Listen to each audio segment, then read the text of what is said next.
Allahu Allahu Allahu Allah Allahu Allahu Allahu Allah.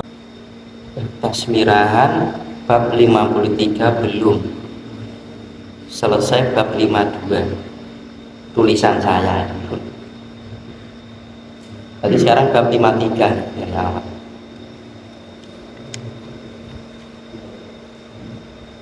Babu fadli bukai min khosyatillah ta'ala. Kitab saya halaman 227.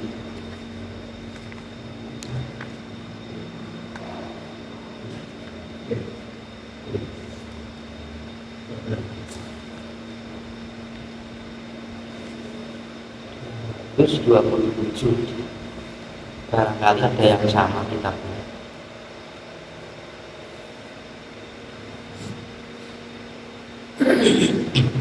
Bismillahirrahmanirrahim. Assalamualaikum warahmatullahi wabarakatuh.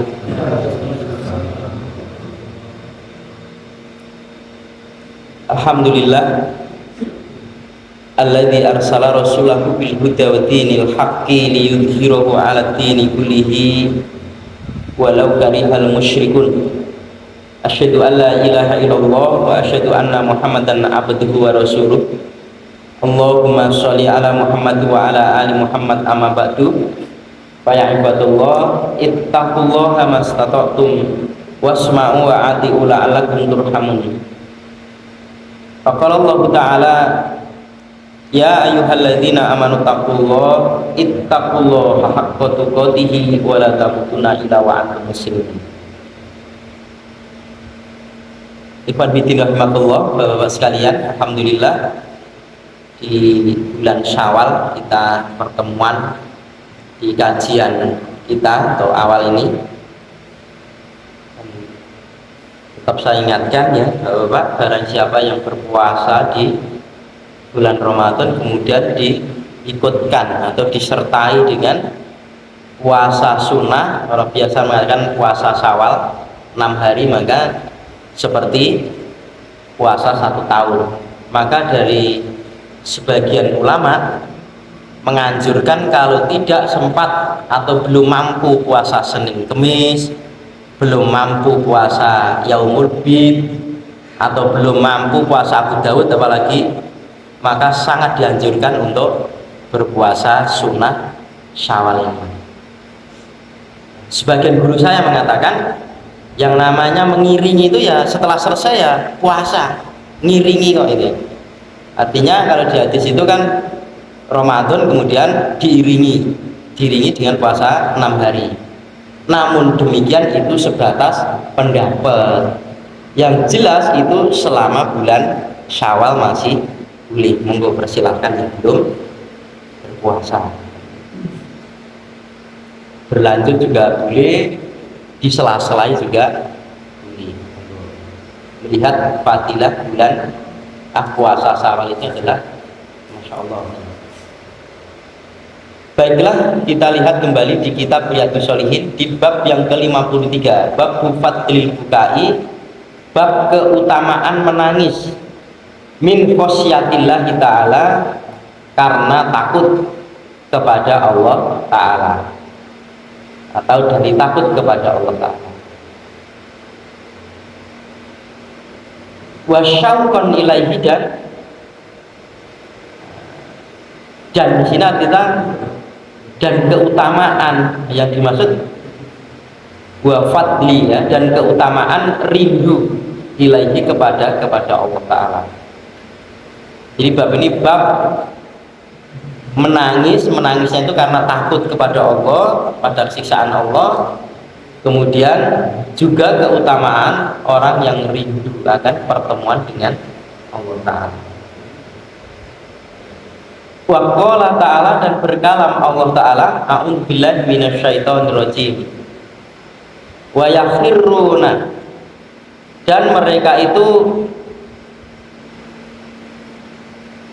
merobohkan diri lil alqoni pada dagu-dagu mereka.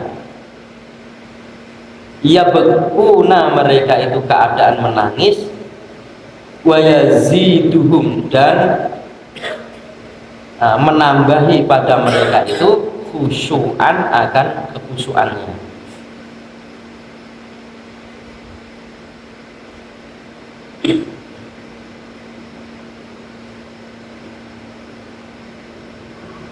Di ayat ini, di surat Al-Isra ini, dilihat ayat berapa. Jadi orang-orang yang mereka itu sama merebahkan diri mereka dengan dagu-dagu mereka, ya. Ini ya. Kemudian dia menangis, menyuruh dan menangis. Nah, kemudian merebahkan diri dengan dagu-dagu mereka itu, dan karena menangisnya mereka itu menambah kekhusyuan mereka, ketundukan mereka kepada Allah Ta'ala. Jadi boleh, ya, orang berdoa sambil menangis itu boleh, orang baca Al-Quran nangis itu boleh, orang sholat nangis itu boleh, dibisa-bisakan boleh kok. Artinya ditakut-takutkan kepada Allah Ta'ala boleh. Inilah pentingnya orang membaca Al-Quran kemudian dianjurkan untuk tahu apa yang dia baca, sehingga timbul kekhusyuan dalam apa yang ada dalam hati mereka itu. Dia sadar, dia paham apa yang dia baca, sehingga dia memahami, ya, sehingga timbul kekhusyuan. Maka Bapak sekalian, ya, di sini sebetulnya kemarin di acara konsolidasi di Ciman itu dianjurkan beberapa teman itu kajian itu lebih diutamakan, atau tidak ada kajian tafsirnya, kajian Al-Qur'annya, minimal bacaan Al-Qur'an. Karena sudah jelas orang yang membaca Al-Qur'an itu per huruf itu sudah diberi pahala oleh Allah Ta'ala dengan 10 kebaikan per huruf, ya, per huruf, fadilahnya seperti itu. Dan sebaik-baik orang, khairukum man ta'allama al-Qur'ana wa amalah, adalah baik-baik orang itu adalah orang yang belajar Al-Quran kemudian ba'amalah, kemudian dia membelajarkan kepada orang lain. Itu artinya ya, menjadi orang yang mulia itu sebenarnya tidak sulit, cukup dia belajar Al-Quran kemudian mengajarkan kepada orang lain. Buat kita kan udah belum bisa belajar, sudah bisa mengajari, ya, ini enak nanti. Sama-sama belajar Al-Quran, pahalanya besar. Kemudian di kalam berikutnya, wa qala ta'ala, dan berkalam Allah Ta'ala, afa min hadal hadithi, maka apakah dari ini cerita, yang dimaksud ceritanya adalah Al-Quran ini, hadis, cerita-cerita Al-Quran, tak jabuna, kalian itu sama heran, wa tadhakuna, dan kalian itu sama tertawa, wala yabkuna, dan tidaklah kalian menangis.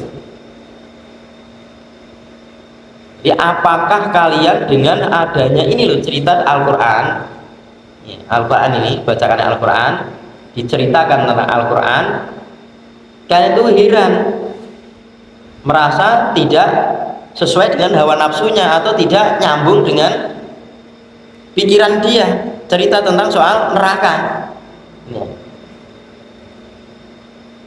Terus mereka malah menjadi bahan tertawaan. Tidaklah mereka menangis dengan apa yang diciptakan dalam Al-Quran, maksudnya dalam ancaman.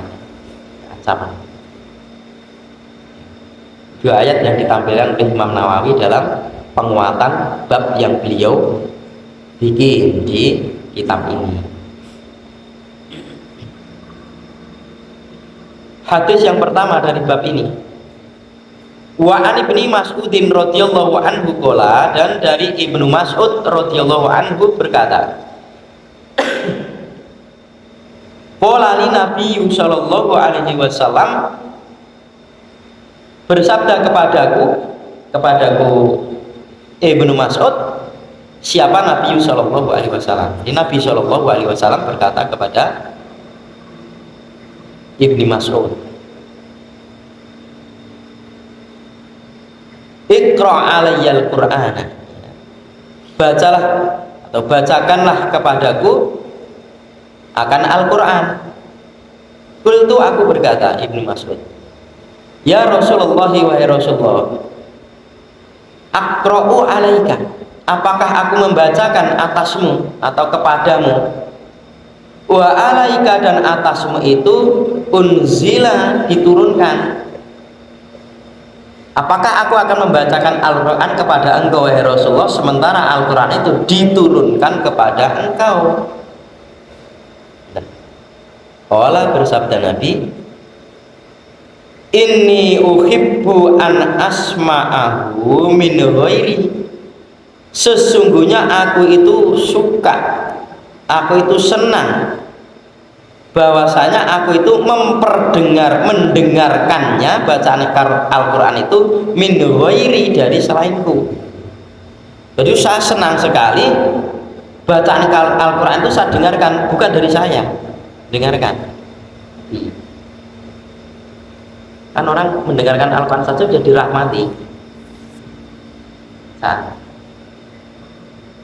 Faqara'tu alaihi suratan nisa, okay. Nah, kemudian aku membacakan alaihi, atasnya Nabi itu suratan nisa, surat An-Nisa, baca surat An-Nisa dari awal. Hatta jitu, sehingga aku sampai ila hadil ayati, pada ayat ini. Fa kaifa idza ji'na min kulli ummatin bisyahidin,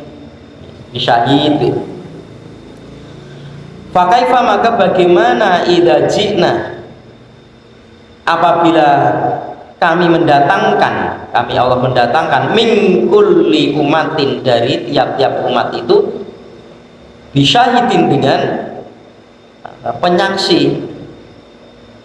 Ayatnya masih sambung gitu. Wajibna bika ala haula'i syahida, sampai sini ayat tinggi. Wajibna, dan kami datangkan, bika, denganmu wahai Muhammad, wahai Rasulullah, ala haula'i, atas mereka-mereka itu, syahidan, seorang saksi juga. Qala, bersabda Nabi, hasbukal al-ana, mencukupi dengan engkau, al-ana, sekarang.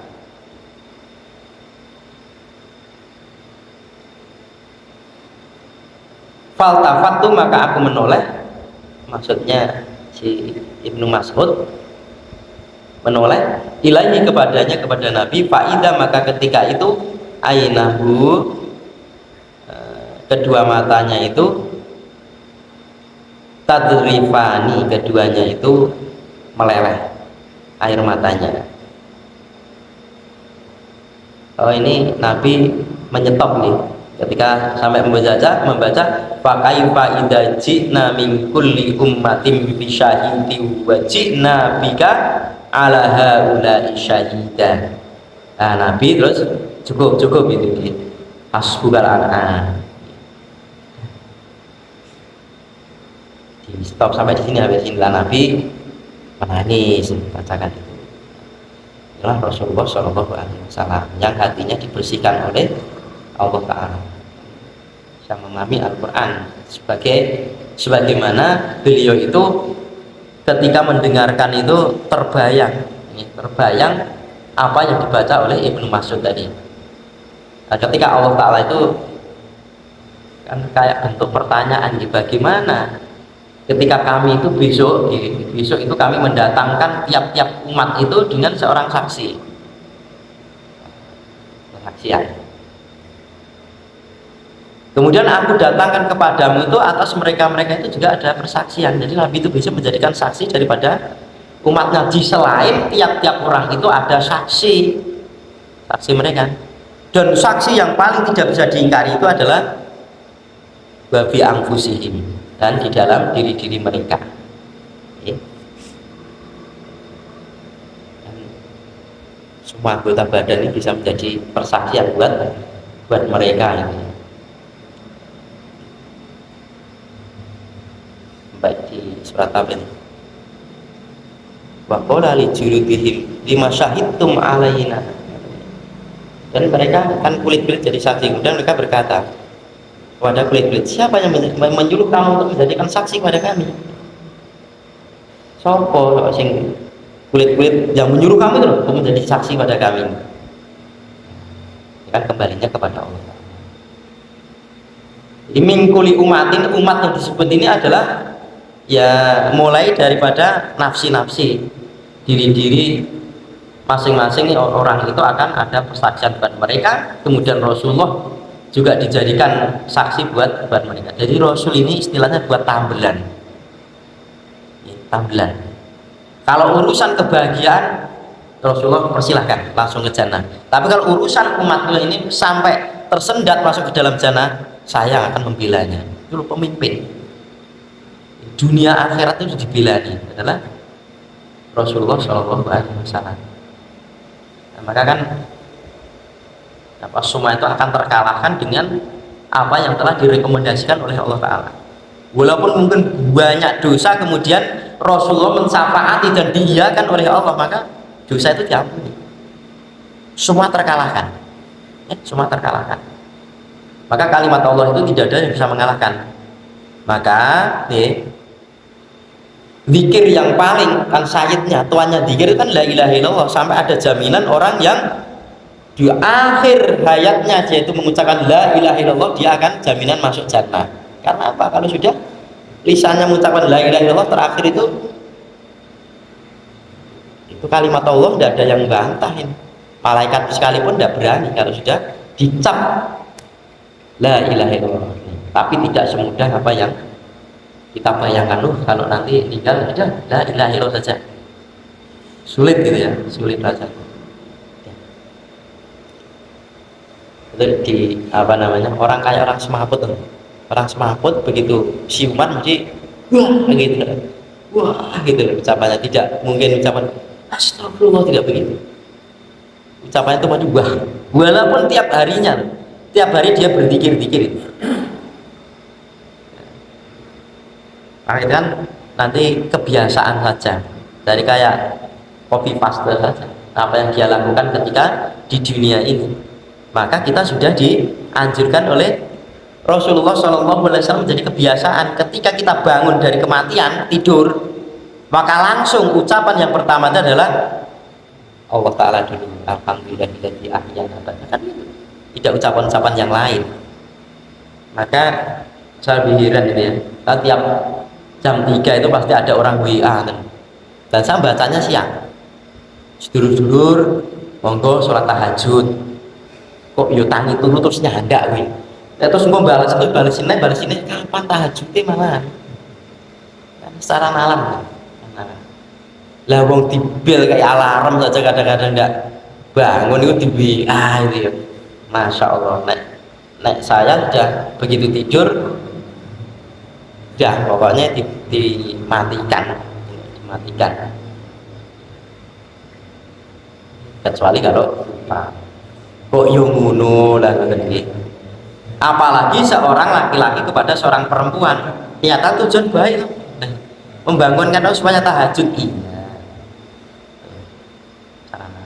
kan malah pakai WA-an, malah waktunya malah tersita ya. Orang itu sudah itu tadi, kalau sudah berazam berniatan untuk bangun malam, insya Allah diberikan kemudahan oleh Allah Ta'ala. Dan ini akan menjadikan satu kebiasaan ketika sudah tua. Maka kita akan melihat bagaimana orang-orang tua itu amalannya itu berarti dia amalan ketika mudanya seperti itu. Itu secara hitung-hitungan akal, kecuali kalau Allah berkehendak.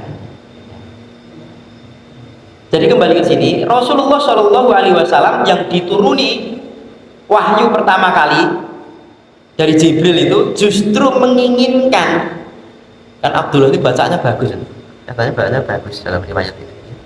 Abdullah bin Mas'ud itu bacaan bagus, maka banyak ya alu-alu Qur'an di zaman Rasulullah Shallallahu Alaihi Wasallam. Apalagi orang-orang yang terbunuh 70 itu, wah itu orang pilihan. Sampai Rasulullah melakukan kunut nazilah selama 1 bulan. Setelah kalau 1 bulan itu belum dibinasakan, kaum yang membantai 70 orang masih berlanjut, sudah dihancurkan oleh Allah. Kalau sampai meninggalkan daripada bacaan Al-Quran tiap hari, ya minimal berapa ruku misalnya ya. Pagi sebelum beraktivitas dulu baca Al-Quran dulu. Nanti kebiasaan yang kita lakukan ini kalau sudah dilakukan dengan azhar istiqomah, maka nanti kita sedang ada safar misalkan, sakit misalkan, maka akan dihitung sesuai dengan apa yang dia lakukan ketika dia mukim, ketika dia sehat. Ini keutamaan atau fadilah istiqomah dalam beramal. Ya. Kemudian di sisi lain, bagaimana kalian itu ketika besok itu saya datangkan satu umat itu pensaksi dan kamu badai saksi Rasulullah. Ya. Jadi pemimpin itu seperti ini. Jadi ganjil, jadi umatnya, ganjil umat. Bahkan orang-orang yang sampai keluarga beliau paman sendiri, dia merasa gagal pamannya itu diajak ibadah kepada Allah Ta'ala, menolak sampai kematiannya. Itu tetap didoakan oleh Rasulullah Shallallahu Alaihi Wasallam selama belum ada larangan bahasanya. Bahkan larangan meskipun 70 kali kamu mendoakan maka tidak akan Rasulullah masih menafsiri lain. 70 belum diterima Allah, tak tambahin 72, mungkin 73. Ini secara tafsir akal kan begitu. Yang dimaksud padahal sampai ada pelarangan tidak boleh berdiri di atas kubur, berarti tidak boleh mendoakan mereka. Pelarangan dengan secara jelas. Abdullah bin Ubay itu bin Salul itu kan punya jasa ketika pamannya Rasul Abbas itu dulu jadi tawanan kan, jatah pakaian yang diberikan kepada beliau itu kan cupet. Akhirnya si Abdullah bin Ubay bin Salul itu kan memberikan jatah mereka. Rasul itu inginnya itu membalas jasa.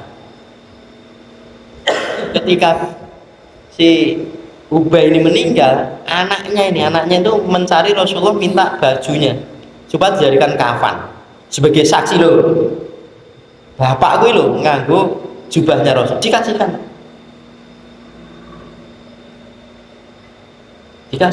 Lama doakan Rasulullah SAW saat itu sampai dilarang. Kemaunya Rasulullah SAW itu masya Allah orang mentolo, padahal sudah jelas. Baru dilarang secara jelas, maka Rasulullah Shallallahu Alaihi Wasallam tidak melakukan seperti itu. Proposal nanti sampai Rasul itu, masya Allah. Tapi itu minal dam'i mimma arofu minal haqqi. Kalau di ayat lain begini, melelehkan air mata mereka itu disebabkan dari mereka itu kenal dari barang sesuatu yang benar. Sesuatu barang yang benar telah sampai kepadanya, dikabarkan kepadanya berita itu, kemudian tak terasa mereka itu meleleh air matanya. Bisa jadi meleleh itu karena senang, berita kesenangan, bisa jadi berita karena ketakutan, bisa jadi itu ya. Wa idza sami'u ma unzila ila rasul taro ayyunuhum tafidu minal dam'i mimma arafu minal haqqi. Dalam ayat yang lain seperti itu.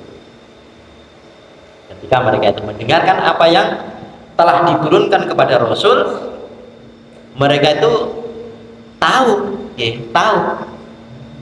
Dilihat dari air matanya itu kemudian berbintik-bintik. Kenapa jadi begitu? Mimma arufu minal haqqi, dari sebab mereka itu kenal. Kenal dari hak.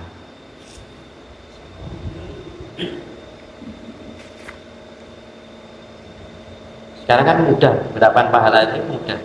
Di HP itu kan bisa dimasuki aplikasi bacaan Al-Quran, tinggal kita dengarkan, dapat pahala. Ya.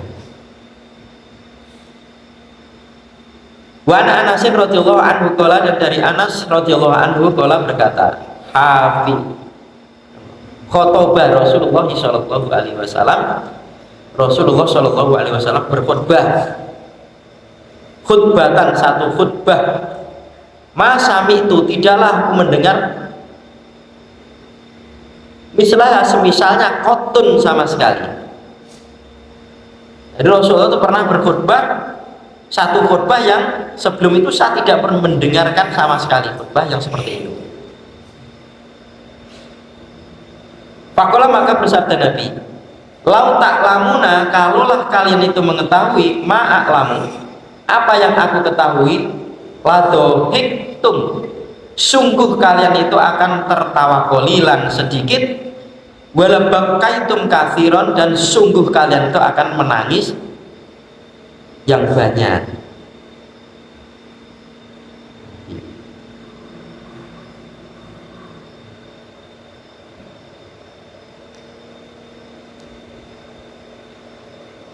Qala, berkata Anas, faqattu ashabu Rasulillahi sallallahu alaihi wasallam, maka sahabat-sahabat Rasulullah SAW itu menameni, menutupi wujuhum, wajah-wajah mereka, lahum, buat mereka itu khoninun, khonin suara isakan tangis ini, suara terisak-isak.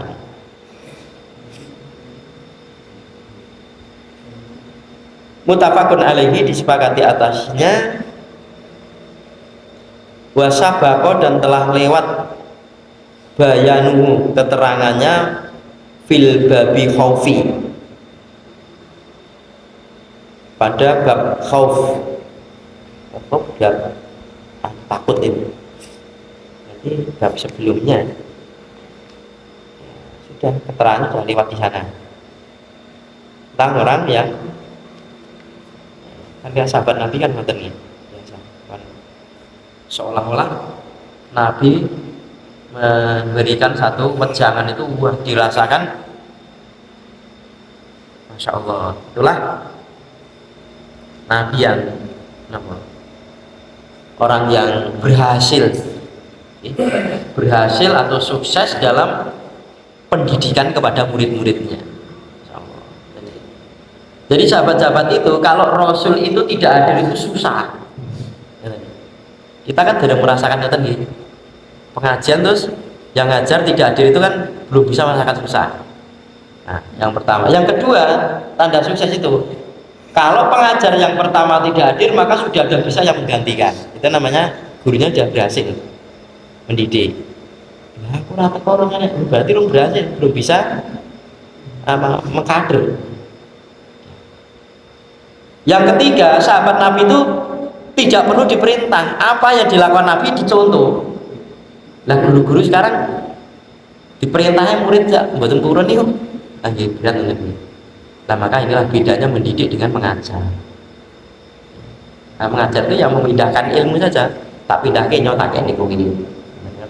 Tapi kalau mendidik itu didampingi sampai apa yang dilakukan. Kalau dalam ikut afdudin MI itu di Makubumen dan itu ya, keberhasilan anak itu dalam satu pendidikan itu, manakala guru itu menyampaikan itu, murid itu bisa menelan semuanya. Kalau diibaratkan guru itu memberikan air satu gelas itu bisa dihabiskan semua, itu berhasil. Nah, sekarang murid kan bisa ngentek ke separuhnya seneng, atau biji nemnya seneng, itu seneng, itu berhasil. Berarti masih ada beberapa apa beberapa materi yang belum dipahami oleh si murid ini, dan ini beban guru. Kalau dulu saya dapatkan, kalau dia itu MI atau SD itu 100% tanggung jawab guru. Kok tidak bisa naik kelas, kepiye mengajar lah gitu. Jebule malah ngoten. Kalau sudah SMP berarti sudah apa namanya, tanggung jawab bersama. Wallahu a'lam. Ini pendapat mereka. Jadi merasa bangga guru itu, wah saya mengajarkan ilmu sudah ditelan semua, itu senang, sudah merasa ya, berhasil. Kan tidak seperti itu. Tidak sebagaimana orang-orang sekarang, malah orang tak naik kabeh lah, kok nek lebih pinter sama aku lah, gimana tuh lagi? Orang ngajar kok lebih pinter kok malah merasa senang, muridnya lebih pandai itu malah tidak senang. Itu kan kalau Rasulullah kan semua disampaikan, tidak ada beban itu loh, Pak. Semua, bahkan di saat-saat beliau itu mau wafat itu bukan hanya soal ilmu, soal siapa yang didolimi saja disampaikan. Barangkali saya lupa, punya hutang silahkan, barangkali pernah saya sakiti dan saya tidak sadarkan diri. Mungkin orang-orang sekarang ini nggih sing yon ngapunten sing kula sengaja, sing mboten kula sengaja mungkin ini nanti kan gitu. Persilahkan. Dan Rasul berharap diselesaikan di dunia, jangan ada sampai kalian tidak menyelesaikan di dunia kemudian menjadi beban saya di akhirat, jangan. Maka Rasul itu seorang pemimpin, bagaimana supaya rakyatnya itu melepas kepemimpinan itu plong, dan dibuktikan saat ini bagaimana kecintaan seorang sahabat. Nabi kan tidak pernah menganggap murid semua adalah sahabat. Di muridku tidak Abu Bakar, Umar dan seterusnya itu kan dianggap murid. Akhirnya betul kecintaan kepada Rasul itu masya Allah. Dan ketika dikabarkan wafat saja nggak terima. Soalnya saya tak seneng gitu. Kok nih nggak usah nggak terima? Saking cintanya kepada beliau, keberhasilan beliau dalam mendidik seorang murid, ya loh bahasa kita. Rasul kan sahabat ini. Orang tak kok dintenteni tenan. Kan dibuktikan nggih saat sholat Isya atamah nih loh. Bilal adzan sudah waktunya, kemudian Rasul terhalang karena ada tamu penting. Akhirnya kan masya Allah, kok ditinggalnya imam ono kan tidak, atau dia mutung juga tidak. Nah, itu kan Rasul kan sama saja. Ketika Abu Bakar menjadi pemimpin kan juga begitu, ditaati sampai luar biasa. Insya Allah. Karena memang dari Rasulullah belum wafat kan kayak ada alarm, kayak ada seolah-olah kalau Rasulullah wafat ini nanti yang menggantikan untuk memimpin umat itu kayak Abu Bakar. Contohnya kalau Rasulullah berhalangan tidak bisa mengimami sholat, maka dipilihlah si Abu Bakar, kan seolah-olah kan begitu. Masya Allah, keutamaan si sahabat Abu Bakar yang memang nyata-nyata dijamin masuk jannah lewat lisan beliau Rasulullah Shallallahu Alaihi Wasallam. Nah, kita memposisikan buat kita ini juga, kadang-kadang kita ini menjadi seorang pendidik, kadang-kadang kita menjadi orang yang dididik. Kita mau kita sesuaikan masing-masing. Dan buat kita itu kan yang penting kan menyelamatkan diri, menyelamatkan diri buat kita ini. Mengajarkan satu ilmu itu pada dasarnya kepentingan juga orang yang menyampaikan. Belajar pun juga kepentingan yang belajar. Orang salah teko wae kono ben orang mulang neng kono lah. Salahnya siapa? Butuh sinten. Nah, bagi orang yang sudah niatnya lillahi ta'ala, ada orangnya enggak ada orangnya, dia datang ke dibalas oleh Allah Ta'ala, kan sesuai dengan niat. Wah, niat saya sudah ngajar kok ternyata enggak ada yang diajar, ya sudah kembali berpahala. Nah, bagi orang yang tidak hadir kan begitu ya. Atau mungkin ada orang kan hadis ini kan gitu, ada orang metitik dipanggil oleh Allah Ta'ala ya, dengan ilmunya kamu gunakan untuk apa? Dia bangga, ya Allah, dengan ilmu yang kamu berikan pada saya sebar-sebarkan untuk memberikan orang-orang, saling menolong orang-orang yang tidak mengenal engkau, supaya mereka itu kenal kepada engkau ya Allah. Allah kan jawabannya, kamu bohong, kadzabta, kamu dusta. Kamu dulu isi kajian di sana-sana kan menginginkan kamu supaya disebut orang pintar, disebut orang paham. Kalau sekarang mau disebut seorang ustadz, kiai atau mubalik dan sebagainya. Nah, sebutan itu sudah ada atau di dunia? Ya sudah, itu yang kamu dapatkan. Nah, kan terkecuali kalau niat itu tidak benar. Jangankan kok begitu. Niat hijrah itu kan peng-pengan, meninggalkan tanah kelahirannya, meninggalkan harta bendanya. Itu ada orang yang hijrah itu karena kebenaran Nabi ngakon hijrah neng kono, pancen aku dicalon neng kono kok lah itu. Nah sudah, akhirnya ya sudah, hijrahnya makana hijratu di dunia yusibura, apa yang dia ada untuk dunia dapatkan di dunia. Beneran aku di sedulur neng kono kan begitu. Nah ini hati-hati dengan niat bacaan. Begitu pula orang baca-baca Al-Quran, jaga niatnya. Kemarin hampir 1 tahun gitu, ada teman di luar Jawa itu menyampaikan kalau ada teman yang hafalannya 13 juz, syukur 20 juz, diminta untuk datang Kalimantan menginginkan mengimami masjid di sini dengan gaji utuh 15 juta, kemudian sarana prasarana dan lain sebagainya. Katanya seperti itu. Jadi yo ora apa-apa nek iso njogo niat.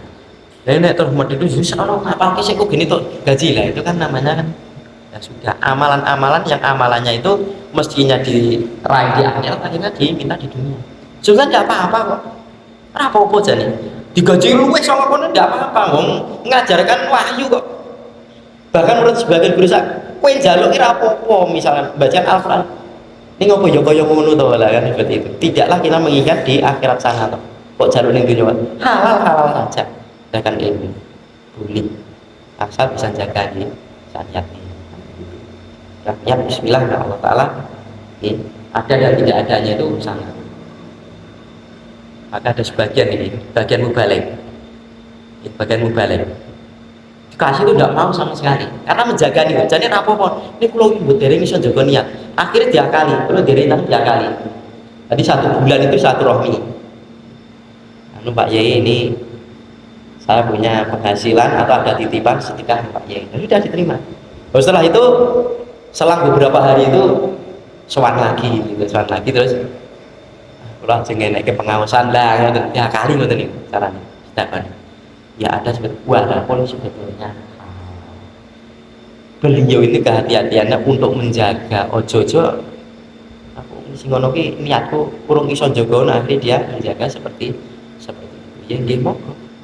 Nah halalnya halal tidak apa-apa, boleh saja nggih monggo lah sekalian intinya monggo nggih kajian-kajian kita terutama di Al-Quran. Kalau hadis orang baca hadis kan tidak ada pahalanya. Lah pahalanya gimana? Nuntut ilmu terus diamalkan lah gitu.